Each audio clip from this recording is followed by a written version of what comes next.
Law and order की परिभाषा स्वयं नहीं जानती है।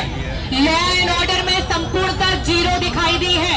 और सिर्फ जौनपुर नहीं, इर्द गिर्द के जिलों में आप देख लें, आए दिन क्राइम चरम पे चलता चला जा रहा है। और इनकी पुलिस, इनके जितने अधिकारी हैं, वो सिर्फ और सिर्फ भारतीय जनता पार्टी के ठेकेदार बन करके काम कर रहे हैं। और उसका उदाहरण हमने देखा जब आजाद बिंद घोड़ी चढ़ने जा रहा था तो भारतीय जनता पार्टी के प्रेषित गुंडों ने गोली मारकर हत्या कर दी।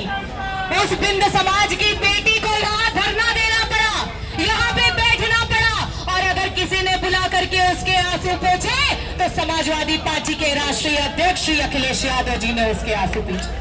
अगर किसी ने उस परिवार को मदद दी, अगर किसी ने उस परिवार को मदद दी तो हमारे समाजवादी पार्टी राष्ट्रीय अध्यक्ष श्री अखिलेश यादव जी ने थी।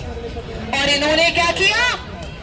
इन्होंने ये किया कि लॉ एंड ऑर्डर तो संभाल नहीं पाए, जगह जगह पे इनकी गुंडा पुलिस कभी यादवों को कभी मुसलमानों को प्रताड़ित करने के लिए निकल चुकी है।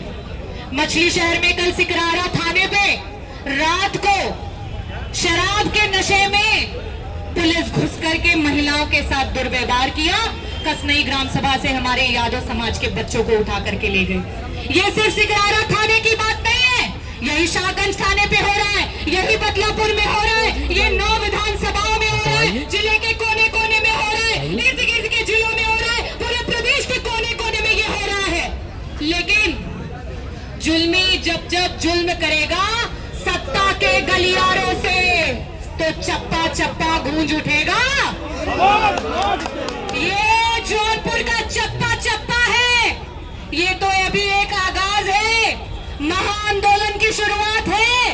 हमारे नायक ने कहा कि हमें यहाँ पहुंचना है, हम ट्रेलर देने आए हैं। और अगर इसी तरीके से आपने हमारे बच्चों को उठाया बिना किसी प्रूफ, बिना किसी इन्वेस्टिगेशन के, तो हम कोर्ट के दरवाजों तक जाएंगे। और सिर्फ थाना क्या, जहां जहां आप बैठे हैं वो सारी कुर्सियां हिलाएंगे। यहाँ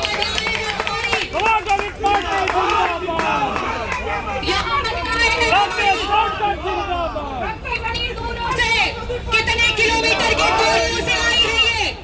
किसी ने आंसू नहीं पूछे हमारी आशा बहनों के, किसी ने आंसू नहीं पूछे हमारी आंगनवाड़ी की बहनों के, किसी ने आंसू नहीं पूछे जो हमारी बहनें एनआरएलएम में काम कर रही हैं, उनसे बंधुआ मजदूरी करवाई जा रही है। और पेपर लीक का मुद्दा तो किसी से छुपा ही नहीं है। भारतीय जनता पार्टी ने फैशन बना लिया है, क्योंकि इनके मंत्रियों का पेशा है करप्शन। तो इस करप्शन का कहीं उजागर ना हो जाए, इसलिए इन्होंने सारे बड़े बड़े संस्थानों की परीक्षाओं को कराने वाले जो ये संस्थान की परीक्षाएं करते हैं, उन्हें प्राइवेट लोगों को सौंप दिया है कि जब ये करप्शन करे, जब ये घोटाले करे, जब पेपर लीक हो तो कोई मंत्री को जवाब ना देना पड़े। ये इनके प्राइवेट लोग जो संस्थानें परीक्षाएं करा रही हैं, वो इसका उत्तरदायित्व ले। जिस समय भारतीय जनता पार्टी ने